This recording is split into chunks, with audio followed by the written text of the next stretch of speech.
আমাকে কেউ যদি একবার নয় হাজার বার যদি জিজ্ঞেস করে এই জমিনের মধ্যে সবচেয়ে কঠিনতম কঠিন জিনিস কোনটা, সবচেয়ে কঠিন কাজ কোনটা, কেউ যদি আমাকে একবার নয় হাজার বারও জিজ্ঞেস করে, আমি প্রতি উত্তরে একটা কথাই বলবো যে জমিনের মধ্যে সবচেয়ে কঠিনতম কঠিন কাজ হলো, সবচেয়ে কঠিন কাজ হলো মানুষ চেনা।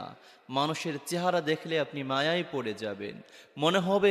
মনে হয় জান্নাত থেকে মানুষ মাত্র পালিয়ে এসেছে। তার চেহারা কত মায়াবী, তাকে দেখলে মনে হয় তার মতো বিশ্বস্ত মানুষ এই জমিনের মধ্যে আর একটি নেই। কিন্তু তার অন্তরের মধ্যে কি চলছে, আসলে তার ভিতরে কি চলছে, সে কি চায়, তার আচরণ কেমন, বোঝা এতটা সহজ নয়।